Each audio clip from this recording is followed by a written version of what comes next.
Hi friends, నేను మీ ఫణికలం. ఎలా ఉన్నారు అందరూ? ఈ రోజు ఎక్కడ తీసుకెళ్తున్నావు నన్ను? అన్న మార్నింగ్ లేపమన్నావు, మార్కెట్ కి వెళ్దాం అన్నావు, నువ్వేమో ఇంకా లేవలేదు. అన్నా లేగు అన్నా. ఏంట్రా అరుస్తున్నావు? లేదన్నా, మార్నింగ్ మార్కెట్ కి వెళ్దాం లేపమన్నావు. సరే, ఒక 5 minutes వెళ్దాం. ఓకే అన్న, నేను బైక్ దగ్గర ఉంటాను, వచ్చేయ్. అదండి, మొత్తానికి మార్కెట్కి అయితే స్టార్ట్ అయిపోయాం. అన్న ఇంటికి ఏం తీసుకుందాం అనుకుంటున్నారు? ఏంటి స్పెషల్? అరవింద్ బ్రో అయితే ఫిష్ తీసుకోమన్నాడు. మరి చూద్దాం అయితే. అవునా అన్న, ఫిష్ చాలా రోజు అయిందన్న తిని. సరే తీసుకుందాం. ఇంతకీ ఏ ఫిష్ అన్న తీసుకుంటున్నారు? అరవింద్ బ్రో అన్న చెప్పాడా?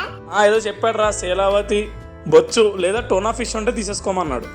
బొచ్చు తీసుకోన్నా, అదైతే పులుసుకి చాలా బాగుంటది. సరే ఓకే, చూద్దాం. అదండి, మొత్తానికి పెద్ద ఫిష్ అయితే తీసుకున్నాం. మీకు తెలిసిన అండ్ ఇష్టమైన చేప ఏంటో కామెంట్ సెక్షన్ కామెంట్ చేసేయండి. అన్నా నువ్వే చేస్తున్నావు అన్న కుకింగ్? లేదురా, ఈసారికి అరవింద్ బ్రో వాళ్ళ బ్రదర్ అవినాష్ చేస్తున్నాడు. సో ఫస్ట్ వంటకు సంబంధించిన ఇంగ్రీడియంట్స్ అన్ని రెడీ చేసుకోవాలి. అన్నా ఇవి నేను ఎక్స్ప్లెయిన్ చేస్తా అన్న. చేపల పులుసుకు కావాల్సిన పదార్థాలు: మీడియం సైజులో కట్ చేసుకున్న చేప ముక్కలు, ఉప్పు, కారం, అల్లం వెల్లుల్లి పేస్ట్, కావాల్సిన మసాలాలు, పసుపు, ఆనియన్స్, చింతకాయ రసం, టమాటా పేస్ట్ అండ్ పచ్చిమిరపకాయలు. సరే ఇంకా కావాల్సిన పదార్థాలన్నీ రెడీ చేసుకున్నాక కిచెన్లోకి వచ్చి స్టవ్ వెలిగించండి. చేపలు కొంచెం మీడియం సైజ్ కాబట్టి పెద్ద బాండియే పెట్టుకోండి. పులుసు అండ్ ఫిష్ ముక్కలు కరెక్ట్గా ఉండాలంటే పెద్ద గిన్నె ఉంటేనే మంచిది. ఇంకా స్టవ్ ఆన్ చేసాక ఫస్ట్ ఆయిల్ వేసుకున్నారు కదా, ఆ తర్వాత మనం ముందుగా పెట్టుకున్న పచ్చిమిరపకాయ ముక్కలు వేసేయండి. ఆ తర్వాత మన దగ్గర ఉన్న ఆనియన్ పీసెస్ అన్ని వేసేయండి. అవును, కుకింగ్ చేసినప్పుడు ఆ సౌండ్ వస్తే చాలు, ఏదో తెలియని ఒక సాటిస్ఫాక్షన్. ఆ తర్వాత మన దగ్గర ఉన్న అల్లం వెల్లుల్లి పేస్ట్ ఉంది కదా, అది వేసేయండి. ఇంకాసేపు ఆ ఆనియన్స్ అన్ని రెడ్డిష్ బ్రౌన్ వచ్చేంత వరకు కాసేపు కలపండి. అలాగా అందులో ఫస్ట్ టైం మన వీడియో చూస్తున్న వారైతే వెంటనే సబ్స్క్రైబ్ చేసేసుకోండి. అలాగే ఒక లైక్ అండ్ కామెంట్ కూడా చేసేయండి. చూడండి, ఆనియన్స్ అయితే కొంచెం రెడ్డిష్ బ్రౌన్ వచ్చేసాయి కదా. సో నెక్స్ట్ మన దగ్గర ఉన్న కారం, ఉప్పు అండ్ మసాలా పొళ్ళు ఉంటాయి కదా, అవన్నీ వేసేయండి. చిన్న పాయింట్, కారం ఎక్కువ ఉంటేనే పులుసు చాలా బాగుంటుంది అనమాట. అయిపోయిందిరా, ఉప్పు కారం మసాలా ఉన్నాయి, అవన్నీ వేసుకుని తినే. సరే కానీ ఇందాక మనం టమాటా జ్యూస్ పెట్టుకున్నాం కదండి, అదంతా మళ్ళీ ఇందులో వేసేయండి.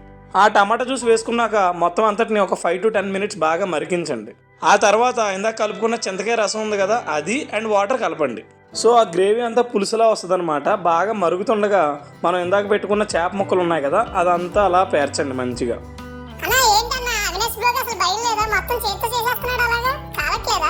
అదే మరి మ్యాజిక్. కుకింగ్ మీద ప్యాషన్ ఉంటే మనకు తెలియకుండానే ఇలాంటివి చేసేస్తాం. అట్లుంటుంది మరి మనతోని.